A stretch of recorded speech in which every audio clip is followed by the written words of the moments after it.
I want to tell you a story about a girl named Amy. Amy was, without a doubt, the most beautiful girl I had ever laid eyes on.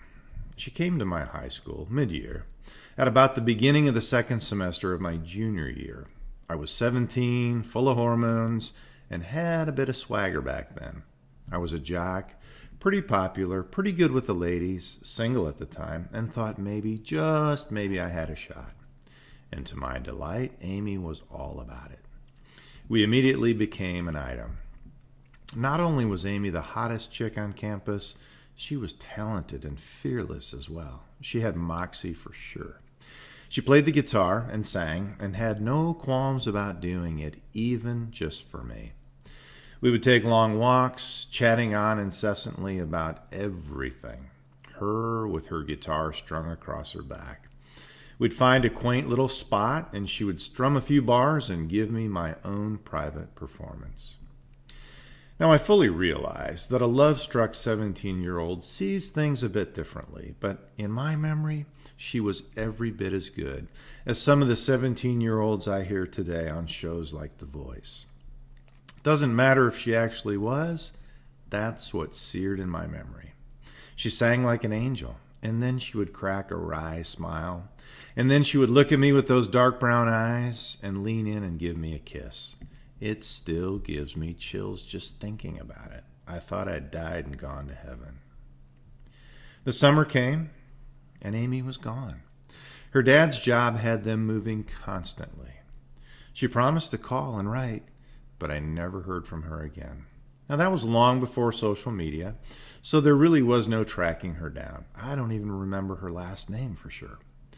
But I wouldn't try and track her down even if I did. I'm just not sure what might happen to my memories if I actually found her today. So I prefer to keep them just as they are. Now, of course, my heart was broken for a bit, but I survived. The only thing that still gets me is someone playing an acoustic guitar and singing solo. That still stirs something deep down inside of me. And so, for 40 years, exactly this spring, I'm now 57, I've been in love with the idea of singing and playing the guitar myself. I always said, someday. And someday finally came. When I turned 50, it officially went on my bucket list of things I wanted to complete before I turned 60.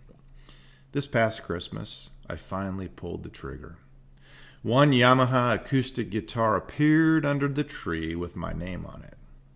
So Christmas Day, as the wrapping paper was still floating to the floor, I plugged in the CD that came with my new guitar and started getting my first virtual lesson. I had no clue about any of it, but I was pretty excited.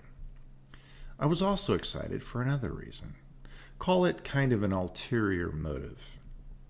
In my practice as a therapist, I run across a whole boatload of clients who ask me, in some way or another, why can't I just do this? Now, they're mostly referring to things like exercise. They know it would be good for them.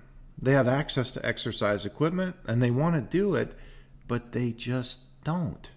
And it's so perplexing and so frustrating to them. And I often reply with a little query of my own, which is really an analogy or a metaphor. I tell them that the reason that they can't do it is because it's like learning to play the guitar. Have you ever tried to learn a musical instrument? I'll ask. You can't just do it because you want to do it. Now, you can hold the guitar, press down on the strings with your left hand, and strum the strings with your right hand. You know how to do it. But I don't think you know how to play the guitar because we don't yet know how a guitar player thinks. You don't know how to make your brain do the things necessary to move your hands in the right way to really play a meaningful song. And so it is with anything else you would like to learn, including those thought sequences that get you to the gym consistently and keep you there. That proverbial exerciser's mindset. It takes time to learn how to do both. I have plenty of empirical evidence to prove that for things like exercise, it takes about 15 minutes of concentrated effort every day for about 90 to 100 days to really begin to master the thinking necessary to actually be an exerciser. And now I had the opportunity to empirically prove the same thing for playing the guitar. So my plan was to practice for a concentrated 15 minutes per day for about 90 to 100 days. 96 to be exact. Why 96? Because that works out to 24 hours. I like to be able to use one day as the benchmark for how long it takes to really create a new skill. It keeps things in perspective. To think of spending one day, just one day, 24 hours, to gain a skill that will serve you for the rest of your days on this earth. So that was my plan. 15 minutes a day to see how far I could get towards playing the guitar and singing along. All I needed was a song. That was actually quite an easy pick, because for years I've been using the soundtrack for Simple Man by Lynyrd Skynyrd for my own audios and my own videos. It's a great song. It has a lot of meaning. As the story goes, Ronnie Van Zant and Gary Rossington wrote the song in one afternoon as they were reflecting on the advice given to them by their now deceased matriarchs and their families, mother and grandmother. And it just sort of came spilling out as they set it to music. A few simple chords, and voila, a hit was born. The tune is simple, the lyrics are simple, the message is simple, but simple is sometimes the most powerful. It goes like this. Slow down, let your troubles pass. Don't forget about the man above. Don't chase the money. All you need is already in your soul. Just follow your heart and be a simple man. Something you love and understand. That's it. Short, sweet, to the point, meaningful. And as I found out, serendipitously, one of the easier songs to learn as well. Sweet. I found a 15-minute tutorial on YouTube, and I was in business. I downloaded the version with the lyrics. Yep, I didn't even have the lyrical version in my library yet, and began listening to it and singing along every morning as part of my routine, my vision credo, my taped version of my own mantras and my own meditation in the morning. And then every night, when I got home, I would practice the finger movements on the frets and the strumming patterns. At first, it was actually kind of painful to even go 15 minutes. My fingers would get cramps and the tips actually blistered a bit and then calloused. I needed to build up strength and stamina and calluses and, of course, the muscle memory, which really isn't a muscle thing at all. It's a neural thing, building synaptic networks in the brain that drive the muscles. Nothing happens without these networks. It was painfully, literally, and slowly and awkward at first. There were times when it was hard to pick the dang thing up, and sometimes hard to put it down after 15 minutes. It just sounded like noise, awful noise, but a bit of noise, at least for a good little while. And as for my singing and trying to make that sync up with the strumming, man, that was kind of a train wreck at first. But then slowly my brain began to remember where to put my fingers, remember where they went next, and remember the sequence. And then I started to get a feel for the strings, so I could do it without looking most of the time. And I could strum the right strings at the right times. Because, you don't always strum all 6 strings in a chord. Yeah, I didn't know that either. And then I started to get a feel for how the lyrics fit into the strum pattern. And I started to remember the words without looking every time. And before too long, it was actually beginning to sound like a recognizable song. Nothing pretty, just recognizable. Now, there were plenty of times along the way that I thought, man, who are you trying to kid? This sounds like crap. Nice idea, but really, you're wasting a bunch of time here. So eventually, I hit the 96 days, 1,440 minutes, 24 hours, one day. And I want to share that with you. I want to share with you the difference one day can make. Now, I'm not trying to show off here. Trust me, there's no reason to do that.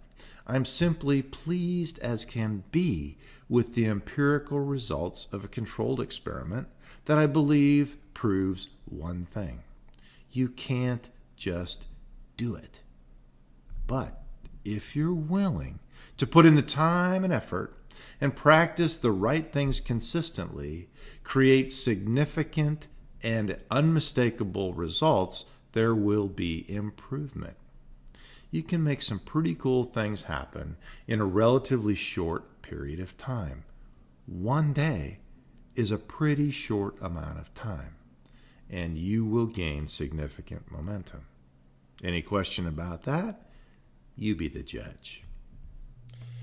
Mama told me when I was young, come sit beside me, my only son, and listen closely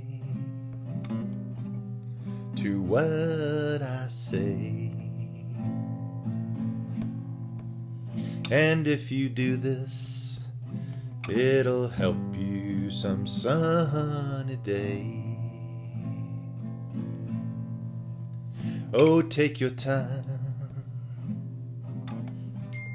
Don't live too fast. Troubles will come, and they will pass. You'll find a woman, and you'll find love. Just don't forget, son, there is someone up above. And be a simple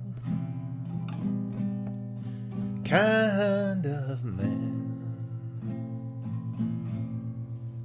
Oh, be something that you love and understand. Baby, be a simple kind of man. Oh, won't you do this for me, son, if you can?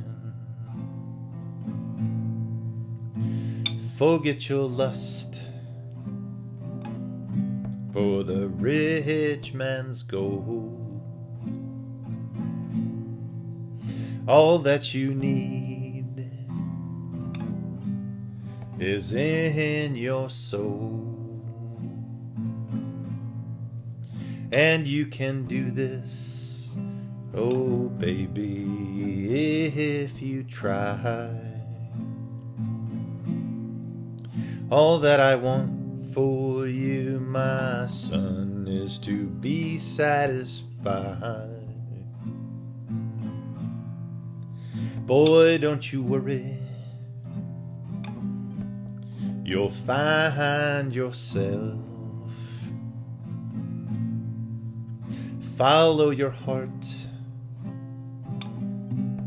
and nothing else. And you can do this, oh baby, if you try.